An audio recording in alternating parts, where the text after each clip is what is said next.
할렐루야. 같이 한번 해볼까요? 내 삶에 평강이 있기를. 예, 오늘은 이런 제목을 가지고 우리 그동안 출애굽기 강해를 했는데 오늘은 특별히 절기다 보니까 종려주일 또 우리에게 주시는 하나님의 말씀을 통해서 우리 종려주일에 나누는 은혜를 함께 나누도록 하겠습니다.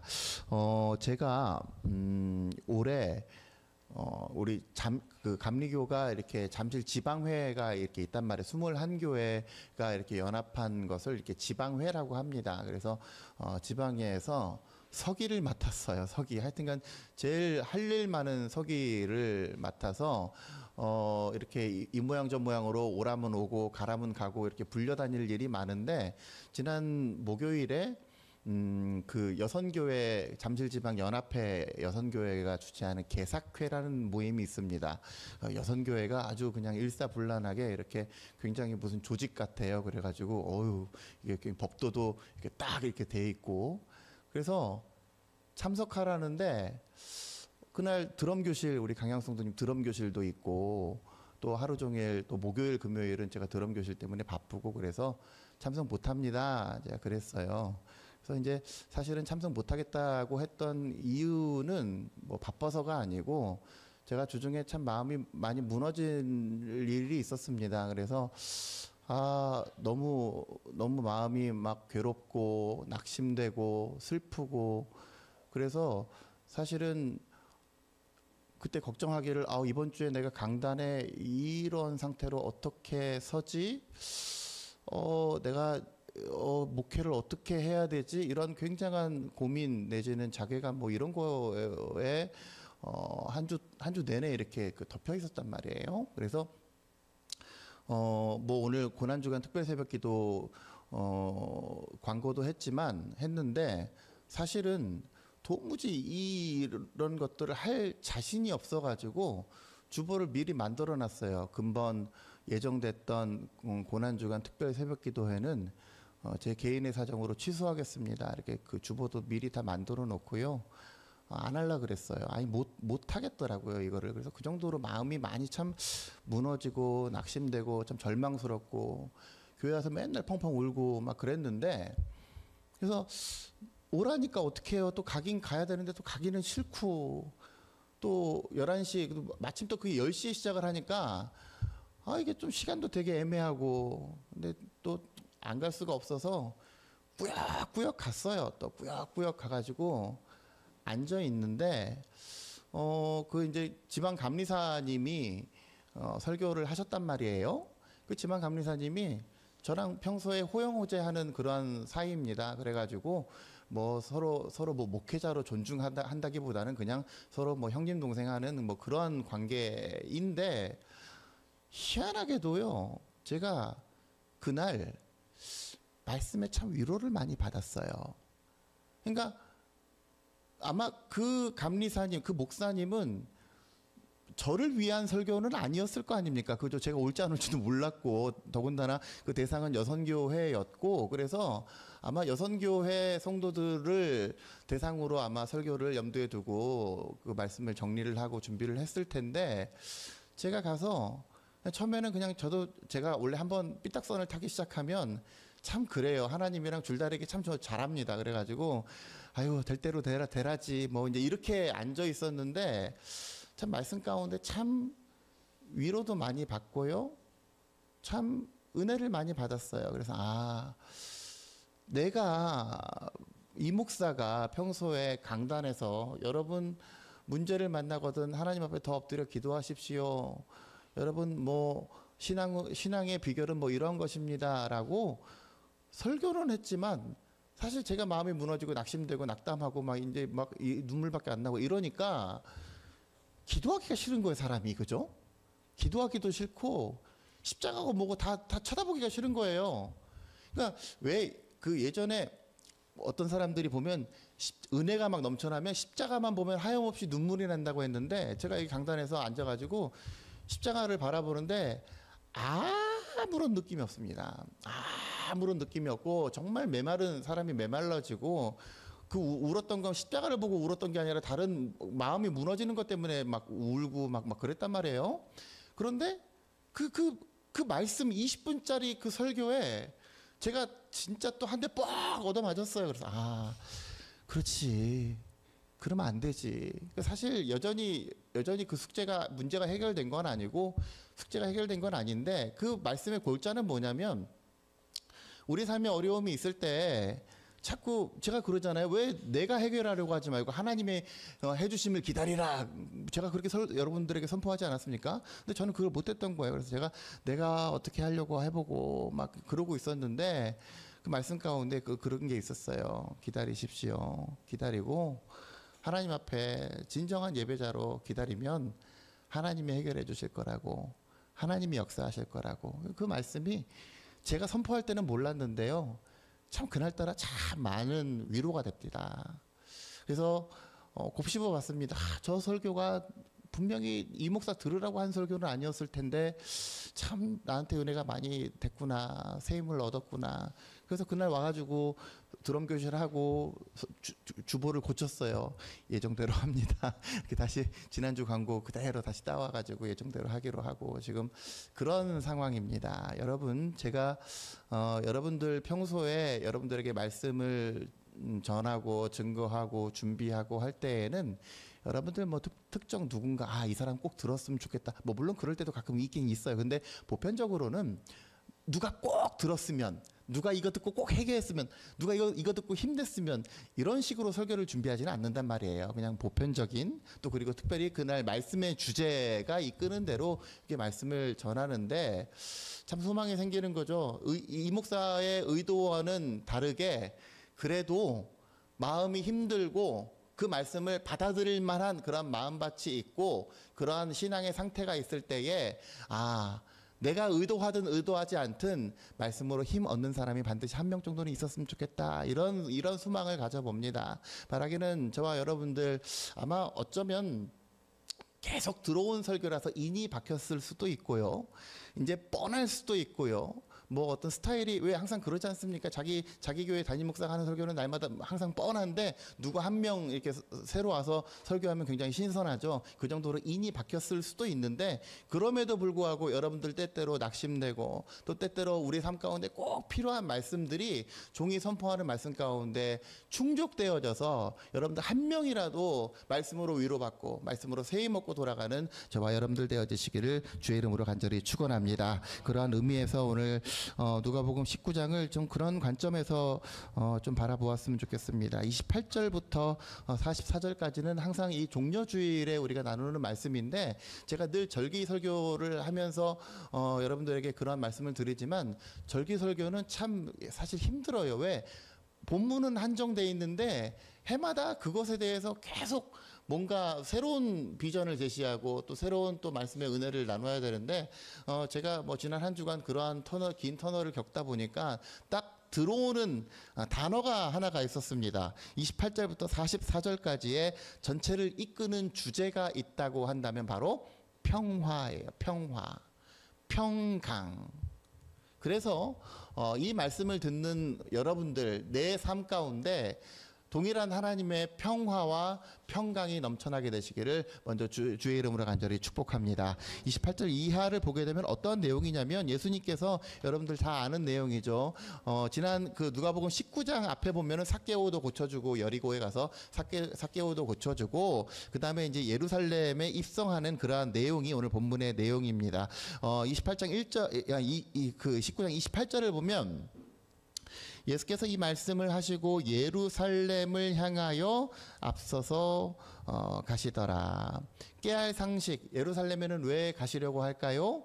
이때가 어떤 기간이기 때문에 유월절 절기이기 때문에 그렇습니다. 참고로 이스라엘에 있어서 유월절은 우리나라 광복절, 독립기념일과 같은 그러한 날이기 때문에 전국에 있는 각양각지의 사람들이 1년에 한 번씩 예루살렘에 반드시 예배를 하러 오는 그러한 풍습이 있습니다. 우리가 예수님의 공생애가 3년간이라고 이렇게 단정 짓는 이유는 예수님께서 예루살렘에 예배하러 가신 장면이 공강복음에 총 3차례 나오기 때문에 예수님이 3년 동안 공생애를 하셨구나라고 하는 것을 미루어 짐작하는 거지 예수님이 딱 3년 동안 여기서 사역을 하셨다 이런 말씀은 사실 없거든요. 그래서 지금 오늘도 예루살렘에 가시는 이유가 유월절을 지키기 위해서. 근데 이제 예수님은 아신 거죠. 이 유월절을 지키러 가는 이 발걸음이 우리 아까 임문숙 권사님 기도하신 것처럼 그 발걸음이 이제 내가 체포되어서 사람들에게 누명 씌워서 십자가에 달려 죽는 이 마지막 방점을 찍는 길이구나라고 하는 것을 예수님께서는 아셨습니다. 그렇기 때문에 제자들과 어떻게 했어요? 나중에 최후의 만찬을 하기도 하고 뭐 이렇게 제자들의 발을 씻는 그러한 퍼포먼스를 세레모니를 통해서 예수님의 마지막을 지금 기리는 그러한 시간들인 거죠. 자, 어쨌든 예루살렘을 향하여 앞서서 가시더라. 감람원이라 불리는 산 쪽에 있는 벳바게와 베다니에 가까이 가셨을 때에 제자 중 둘을 보내셨다. 이렇게 됐어요. 여러분 성경을 읽다 보면 바게, 베다니, 베들레헴, 벳산, 벳세메스 이런 벳자 들어가는 것들이 굉장히 많이 있어요. 제가 늘 얘기하지만 이 벳은 뭔 의미입니까? 하우스의 하우스, 집. 그래서 베델이 뭐였어요? 우리 지금 창세기 그렇죠. 창세기 출애굽기 하고 왔는데 벳엘, 엘은 하나님의 엘은 하나님. 그래서 벳엘 그러면 이곳이 하나님의 집이다라고 하는 뜻이고 베들레헴은 우리가 그냥 그 발음하기 쉽게 하려고 베들레헴 그러는 거지 사실은 벳레헴이에요. 벳레헴. 벳은 뭐라 그랬어요? 강영상도님 오늘 예쁜 옷 입고 오셨네. 그죠? 왜 그러셨어요? 집. 그렇지. 벳은 집이고. 그죠? 그러면 레헴은 뭘까요? 레헴은 떡이에요, 떡. 그래서 떡집. 그러한 의미예요. 그러니까 오늘날로 하면 뭐 빵집, 빵이 유명한 동네, 떡이 유명한 동네 이런 의미가 되겠죠. 자, 그럼 벳바게는 뭔 의미일까요? 벳바게. 여기서 말하는 벳도 당연히 집일 것이고 바게는 뭐냐면 여기가 지금 어디에 감람산이라고 불리는 그러니까 감람원이라고 불리는 산 그러니까 이걸 한마디로 하면 감람산이죠. 다른 성경에는 감람산 벳바게 이렇게 나와 있어요. 벳바게 파게 이거는 뭐냐면 파게인데 파게 이 파게는 뭐냐면 어린 이 첫 무화과를 파게라고 얘기를 합니다. 첫 무화과. 어린 무화과 이런 거를 그래서 여기에 이 첫 무화과 그러니까 무화과가 굉장히 많은 이 동네가 벳바게예요. 파게.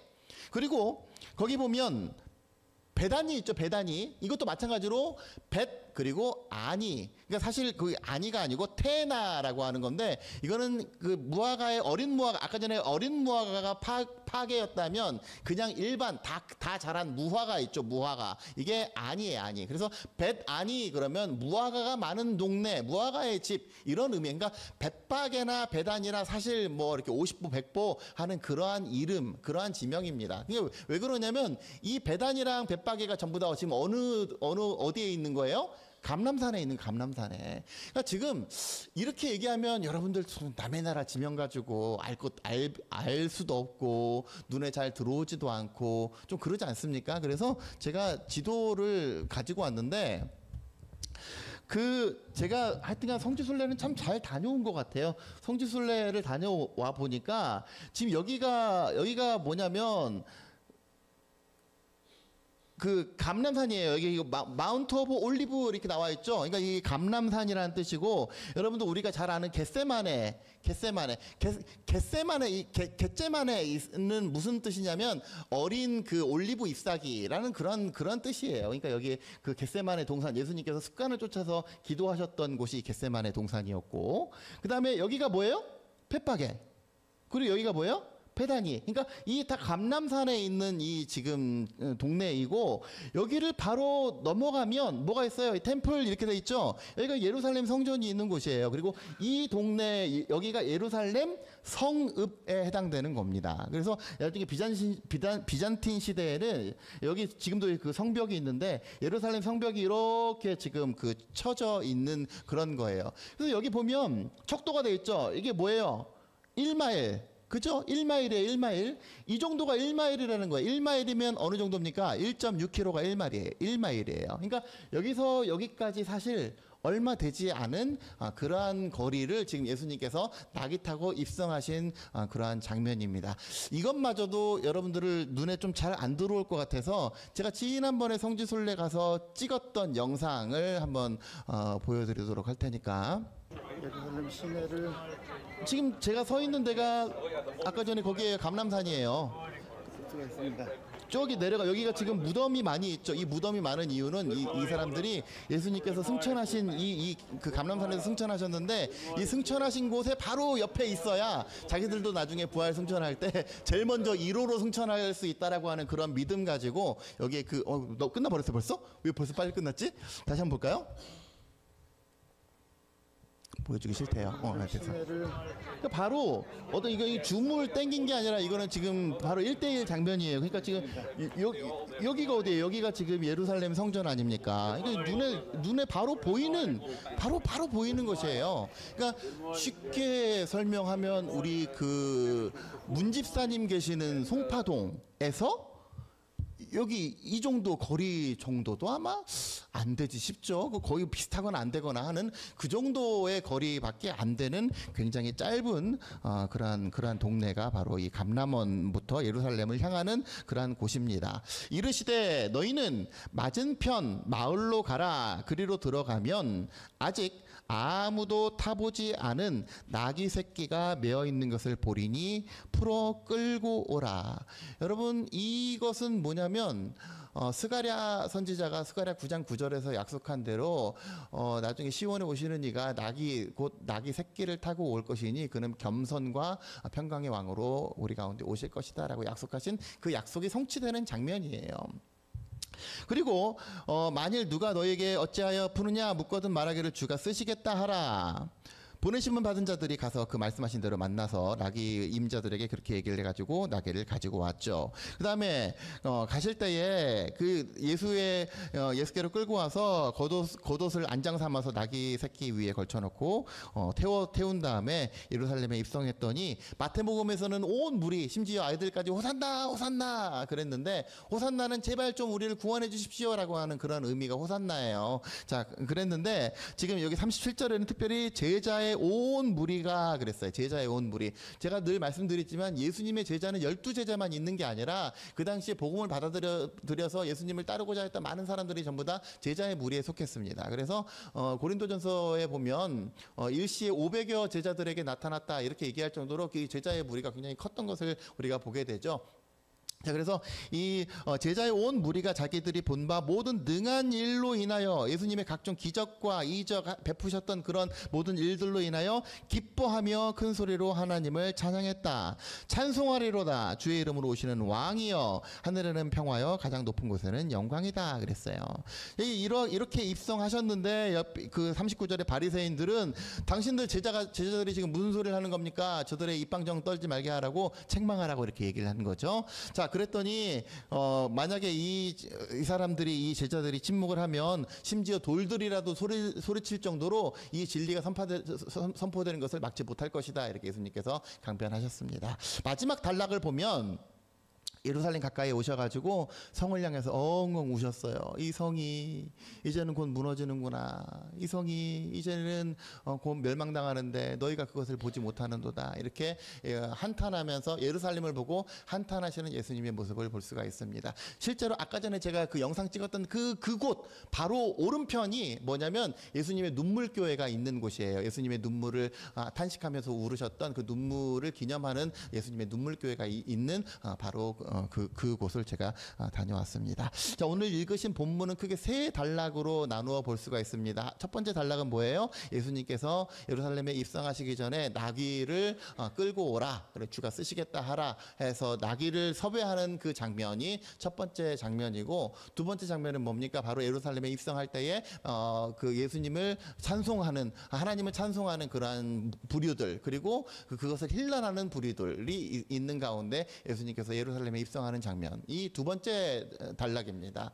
세 번째 단락은 뭐예요? 예루살렘을 향해서 예수님이 울면서 한탄하시면서 어찌하여 너희들이 그 당한 슬픔을 알지 못하느냐 이렇게 한탄하시는 장면이 세 번째 본문의 내용입니다. 오늘 본문의 내용을 통해서 이 주제가 뭐라 그랬습니까? 평강이라 그랬죠. 평강의 왕으로 오신 내용. 그래서 이것을 평강의 주제에 맞춰보면 첫 번째 단락은 뭐냐면 예수님께서 평화의 왕으로 우리 가운데 오셨고 그리고 이 평화의 왕을 사람들이 맞이했고, 그런데 이 평화의 왕을 버린 결과가 무엇인지 이 세 가지 단락으로 요약을 해볼 수가 있습니다. 오늘 이런 관점에서 찬찬히 보면서 평강의 왕으로 오신 그 예수 그리스도를 우리가 묵상하는 시간 됐으면 좋겠습니다. 첫 번째, 예수 그리스도께서 나귀 타고 입성하시는 그 입성의 장면이 우리가 평화의 왕으로 오셨다라고 그랬어요. 스가랴 9장 9절 한번 보도록 하겠습니다.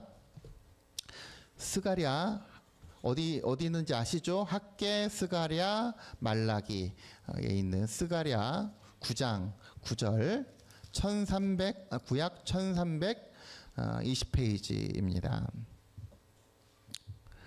스가랴 9장 9절 다 함께 시작. 시온에 따라 크게 기뻐할지어다. 예루살렘에 따라 즐거이 부를지어다. 보라, 내 왕이 내게 임하시나니 그는 공의로우시며 구원을 베푸시며 겸손하여서 나귀를 타시나니 나귀의 작은 것 곧 나귀 새끼나. 예, 스가랴 선지자가 이 스가랴 선지자는 포로기 때 예루살렘의 성전을 재건하라고 하나님께서 환상을 보여주시고 사명을 주신 그 선지자가 바로 스가랴 선지자입니다. 이 스가랴 선지자가 이때 예언을 한 거예요. 이 땅 가운데 공의를 베푸실 왕이 등장할 것인데 어떻게 된다 그랬어요? 그는 공의로우시며 구원을 베푸시며 겸손하시대요. 겸손하셔서 나귀를 타시나니 나귀의 작은 것 곧 나귀 새끼니라.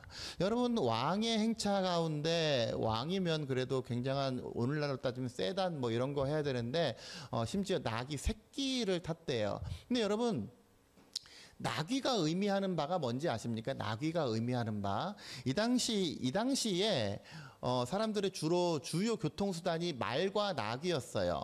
이 말과 나귀였는데 말은 있는 집 사람들이 소위 타고 다니는, 요즘 말로 따지면 좋은 차들, 이런 게 말에 해당되는 거였고, 나귀는 쉽게 말하면 경차입니다. 경차나 아니면 그것보다도 못한 그런 최소한의 운송수단, 그리고 농사수단, 나귀에서 파종하고 이렇게 하는 게 나귀예요, 나귀. 그러니까 나귀를 탔다라고 하는 건 굉장히, 조금 이따가 보겠지만, 나귀의 임자에게서 나귀 새끼를 풀어가지고 왔다라고 하는 건 굉장히 못 사는 집 가가지고 그 나귀를 가지고 온 그러한 상황인 거예요.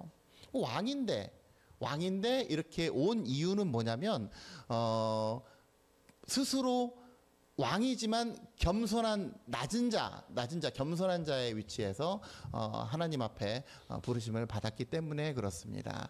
또 뿐만 아니라 여러분들, 그 나귀 새끼, 왜 그러면 하필 나귀 새끼? 근데 거기 30절 보면은 뭐라고 나와 있어요? 아무도 타보지 않은 나귀 새끼. 그러니까 이걸 다른 말로 하면 멍에를 매지 않은 나귀 새끼란 말이에요. 여러분, 우리가 민수기 19장이나 사무엘상 5장을 보면 어떤 내용이 있냐면, 하나님 앞에 예배할 때 그 예배 제사 제물이 어떠한 제물이냐면, 아직 멍에를 메어보지 않은 송아지, 아직 멍에를 매지 않은 어린 짐승들, 이것을 가지고 하나님 앞에 예배를 드렸어요. 그 이유가 뭐냐면, 그것은 하나님께서 율법에 정해 놓으신 대로 하나님 앞에 신성하고 간절하고 어떤 정갈한 그런 경건한 그러한 신령한 의미가 있는 게 바로 아직 멍에를 매지 않은 그러한 짐승의 새끼, 그런 의미를 가지고 있는 겁니다. 그러니까 하필 그냥 나귀 자체만으로도 굉장히 겸손하고 또 굉장히 하나님 앞에 어떤 정갈한 그런 이미지가 있는데, 심지어 나귀 새끼, 아직 아무 멍에도 매 보지 않은 이 나귀 새끼를 타고 입성하셨다라고 하는 것은 뭐냐면, 예수님께서 스스로 낮은 자가 되어서 겸손과 평강의 왕. 그래서 아까 전에 그 내리막에서 오르막까지 올라가는 그 길을 묵묵히 그냥 볼품없는 나귀지만 이렇게 한 발 이렇게 걸어가신 거예요. 왜요? 예수님께서 만약에 말 타고 어떤 멋진 모습으로 그렇게 가셨다 그러면 어떻게 하겠습니까? 있는 사람들, 가진 사람들, 그런 사람들은 좋아하겠죠. 왜? 자기랑 눈높이가 맞으니까. 근데 예수님의 포지션 자체가 뭐였어요? 특별히 누가복음에서는 가난한 자, 병든 자. 우리 누가복음 19장에서는 뭐였습니까? 비록 돈은 많았지만 마음이 외로운 사람, 왕따, 삭개오, 이런 사람들, 이런 어렵고 힘들고 낮은 포지션에 있는 사람들을 위해서 그들의 친구가 되어주시마 하고 나타나신 예수님이 떡하니 세단 타고 가봐요. 그 얼마나 괴리감이 있습니까? 그러기에 그들의 친구, 그들의 위로자, 그들과 눈높이를 같이 하기 위해서 반드시 필요했던 게 어린 나귀 새끼를 타고 입성하는 예수님의 모습입니다. 우리가 기도할 때 주님, 내가 주님 닮기 원합니다. 주님 닮기 원합니다 하면서 나는 낮은 자 되기를 거부하고 내가 스스로 높아지고자 하고 그러한 우리들의 모습이 있다면 이 고난주간에 예수 십자가를 묵상하면서 주님, 한없이 높으신 주님께서 일부러 그렇게 낮은 자의 위치로 가셨는데 나도 낮고 겸손한 자가 되어서 오직 주님께서 평강의 왕으로 오셨던 그 주님을 기억하면서 나도 주님을 뒤따르는 내가 되기를 원합니다. 믿음으로 고백하며 나아가는 저와 여러분들 되어주시기를 주의 이름으로 간절히 축원합니다. 그래서 빌립보서 4장에서 뭐라고 합니까? 빌립보서 2장에서 제가 늘 항상 하는 얘기가 있죠. 너희 안에 이 마음을 품으라. 곧 그리스도 예수의 마음이니. 그 다음 뭐예요? 그는 근본 하나님과 본체시나 하나님과 동등됨을 취할 것으로 스스로 여기지 아니하시고 오히려 뭐 했다 그랬어요? 종의 형체를 띠고 사람들과 같이 되사 십자가에 못 박히셨다. 가장 낮은 자가 되셨다. 그랬더니 그걸로 끝났어요? 끝나지 않았어요. 이러므로 하나님이 그를 지극히 높여 모든 이름 위에 뛰어난 이름을 주사 하늘에 있는 것과 땅에 있는 것과 땅 아래에 있는 모든 자들로 예수의 이름에 부끄러 경배하게 하시고 그를 가장 높여주셨다. 이게 빌립보서의 결말 아닙니까? 여러분, 우리가 겸손하고 평강의 왕으로 오신 그 예수님의 발자취를 따라 겸손과 또 평안함으로 묵묵히 신앙생활하며 나아갈 때에 내가 스스로 높아지고자 하지 않아도 나중에 때가 되면 우리를 높여 귀히 여기시고 높이 쓰시는 그 하나님의 은혜를 경험하고도 나아가는 남음이 있는 저와 여러분들 되어지시기를 주의 이름으로 간절히 축원합니다. 두 번째로 한번 보시죠. 두 번째는 뭐냐면 평화의 왕이 예루살렘 가운데 입성하셨을 때에 사람들이 어떻게 반응을 했느냐. 사실 제가 지금 계속 평화 이렇게 얘기하지만 이거 억지 아닙니까? 이렇게 얘기할 수가 있죠. 37절 보세요. 감람산 내리막길에 가까이 오심에, 여러분 왜 내리막길인지 이제 아시겠죠? 아까 그거 보니까 그죠? 왜 내리막길인지 이제 이해가 되시죠? 감람산 내리막길에 가까이 오심에 제자의 온 무리가 자기들이 본 바 모든 능한 일로 인하여 기뻐하며 큰 소리로 하나님을 찬양했다. 이르되 찬송하리로다. 주의 이름으로 오시는 왕이여, 하늘에는 평화요 가장 높은 곳에는 영광이로다 하니. 여러분, 우리가 누가복음을 읽다 보면 이런 비슷한 것 또 하나 발견하게 됩니다. 어디서 봐요? 제 얼굴에 있어요? 네? 그죠? 예수님께서 탄생하실 때에 천사들이 뭐라고 합니까? 지극히 높은 곳에서는 하나님께 영광이요, 땅에서는 사람들이 기뻐할 만한 사람들 중에서 평화로다 하잖아요. 성경 찾아보세요. 누가복음 1장 2장이죠. 2장 14절. 누가복음 2장 14절. 호련히 수많은 천군이 그 천사들과 함께 하나님을 찬송하여 이르되, 다 같이 시작.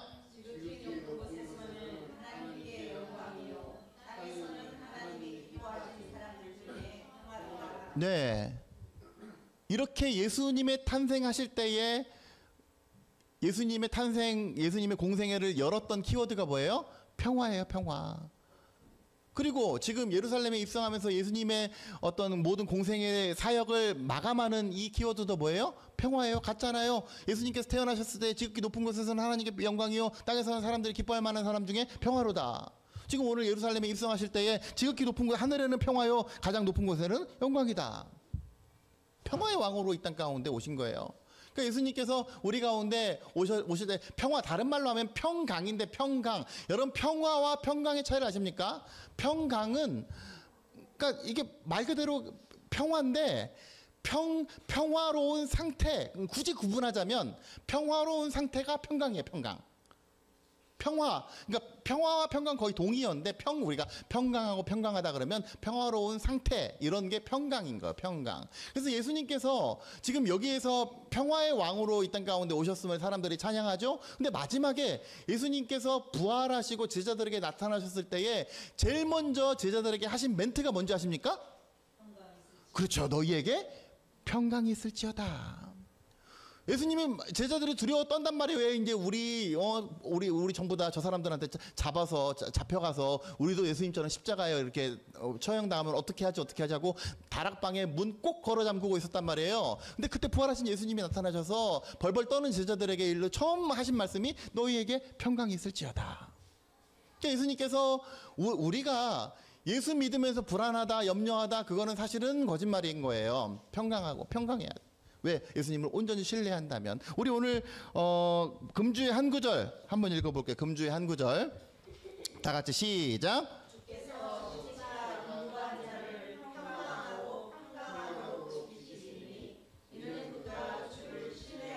네.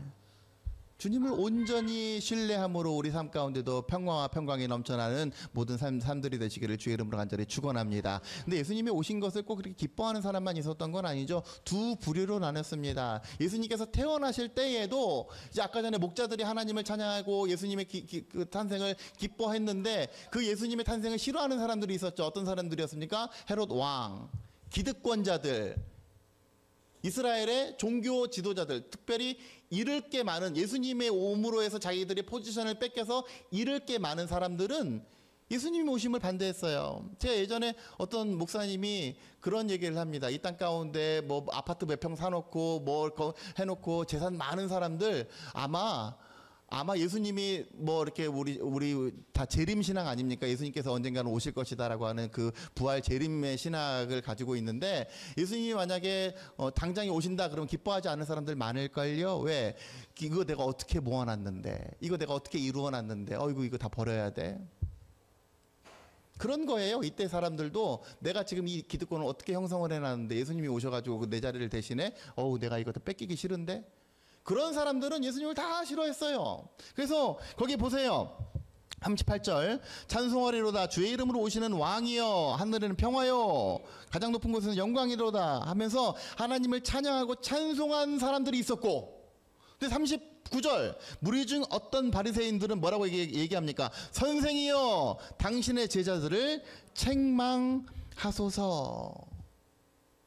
이거를요, 지금 누가복음에서는 이렇게 얘기했지만 오늘 우리 아이들 설교를 제가 할 건데, 요한복음에서는 뭐라고 얘기를 했냐면, 이 말씀을 현대인의 성경으로 요한복음의 말씀을 읽어보면 이렇게 됩니다. 그러자 바리새파 사람들이 저것 보시오, 세상이 모두 저 사람을 따르고 있으니 이제는 다 틀렸소 하고 서로 말하였다.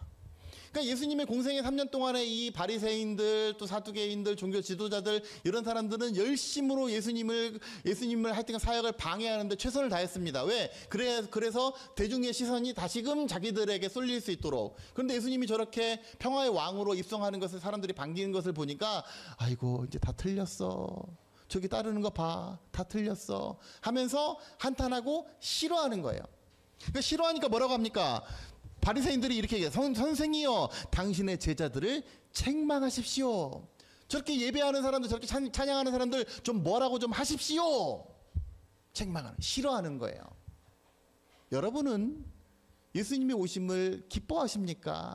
아니면 부득이함으로 싫어하십니까?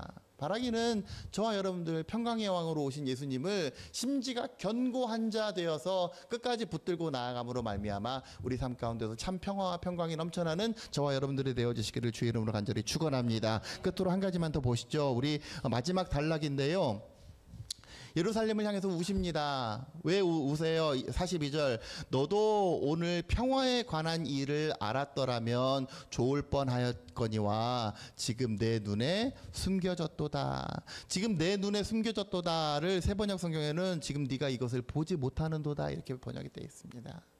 그러니까 뭐예요? 날이 이를 것인데 네 원수들이 토둔이 뭡니까? 토둔, 흑토자, 둔, 언덕둔자, 그 둔턱 그러죠. 토둔은 뭐냐면 이렇게 모래 그 흙으로 쌓아놓은 이 그 토성 언덕이 이게 토둔이에요. 토둔. 예전에 공성전 할 때 공성전은 밑에서 위로 쌓아야 되니까 힘들잖아요. 그러니까 어떻게 해요? 토둔을 쌓는 거예요. 그럼 1대1로 이렇게 딱 마주보고 싸울 수가 있으니까. 그렇게 쌓아놓은 게 토둔이에요. 토둔.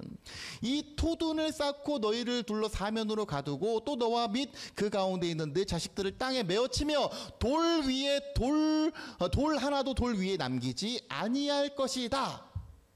이 장면이 뭐냐면 AD 70년도에 로마에서 베스파시안과 그의 아들 디도가 실제로 쳐들어왔어요. 예루살렘을 포위했어요. 이렇게 토둔을 쌓고 아까 전에 거기 있던 그 요새들 있죠. 거기를 토둔을 쌓고 점령을 했어요.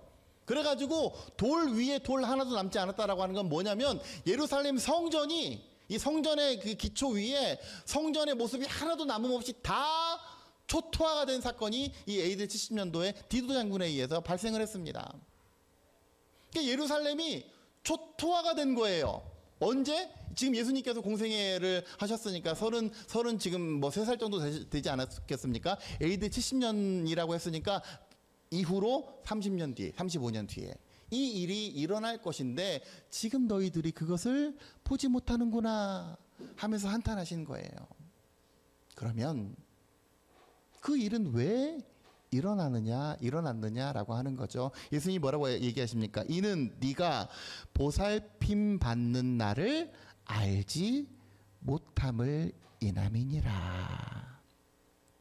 그러니까 이런 예루살렘 성전이 회파된 이유, 예루살렘이 초토화가 된 이유가 있는데 그 이유는 분명하대요. 뭐라고 합니까? 네가 보살핌을 받는 날을 알지 못함을 인함이니라. 이거 조금 어렵죠. 이거를 다른 성경, 세번역 성경으로 보면 뭐라고 하냐면 하나님께서 너를 찾아오신 때를 알지 못했기 때문이라. 마태복음 1장에서 뭐라고 합니까? 아들을 낳으리니 이름을 예수라 하라. 이는 그가 자기 백성을 그에게서 그들의 죄에서 구원할 자가 예수님이시라. 보라 처녀가 잉태하여 아들을 낳으리니 그 이름을 임마누엘이라 하라. 이를 번역한즉 하나님이 우리와 함께 계시다. 그러니까 예수님의 정체성은 뭐예요? 우리와 함께 하시는 하나님.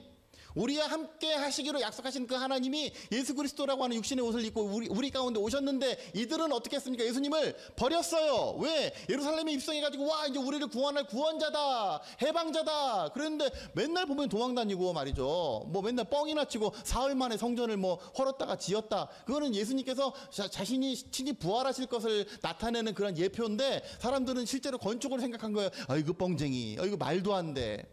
그 죽여버린 거예요. 예수님 버려버린 거예요. 좋은 찬스인데 얼마나 그들 가운데 얼마나 하나님께서 함께 하시는 증거가 바로 예수 그리스도인데 그 예수 그리스도를 하찮게 여기고 가장 가까이에 있는 그분 그 예수님을 버려버린 거예요. 그게 뭐예요? 네가 보살핌을 받는 날을 알지 못함을 인함이니라. 하나님께서 너를 찾아오신 것을 그 상황을 알지 못한 것이라.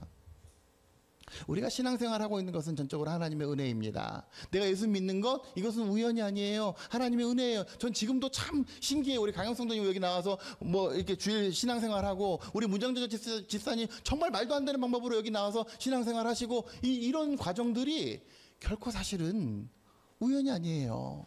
정말 놀라운 일이고 참 귀한 일이에요. 그런데 우리가 신앙생활을 오래 하다 보면 매너리즘에 빠지다 보면 귀한 것을 귀한 것으로 여기지 못합니다. 그래서 때때로 신앙을 등한시해버릴 때가 많이 있어요. 뭐 신앙 뭐 그까짓 거. 그래서 우리 어렸을 때 예수 잘 믿다가도 나중에 회사 생활하고 실제로 먹고 사는 게 바쁘고 하다 보면 다 신앙을 등한시해버려요. 그때는 알지 못합니다. 42절 지금 내 눈에 숨겨졌도다. 지금 네가 그것을 보지 못하는도다. 우리와 동행하시기로 약속하신 하나님, 우리와 동행하시는 그 하나님을 지금 느껴지지 않는다고 해서, 지금 아무 일도 일어나지 않는다고 해서, 실제로 이 일이 일어나고 30년, 35년 뒤에 예루살렘이 무너지지 않았습니까? 지금 아무 일도 일어나지 않는다고 해서 예수님의 가치를 귀한 것으로 여기지 않고 그냥 뭐 시간 나면 예배하고 그냥 뭐 습관적으로 예배하고 그런 존재로만 여기지 마시고 얼마나 감사해요. 내가 구원받은 존재가 되었고 내가 예수 그리스도를 아는 존재가 되었다라고 하는 건 하나님 앞에서 참 귀한 일일진데, 그 귀한 것을 잘 끝까지 주님께 부르심을 받는 그날까지 잘 간직하고도 남음이 있는 저와 여러분들이 되셔서 여러분들의 삶 가운데 함께 하시는 그 임마누엘의 주님과 동행하며 내 삶 가운데 평화와 평강을 약속하신 그 하나님의 은혜로 말미암아 우리의 삶이 어떠한 환경 가운데 낙심될 일이 있고 환란이 있고 어려움이 있을지라도 주님을 끝까지 붙들고 신뢰함으로 평강하고 평강하여서 하나님이 결국은 이루시고 하나님이 해결해 주시는 그 은혜를 경험하는 저와 여러분들의 삶이 되어지시기를 주의 이름으로 간절히 축원합니다.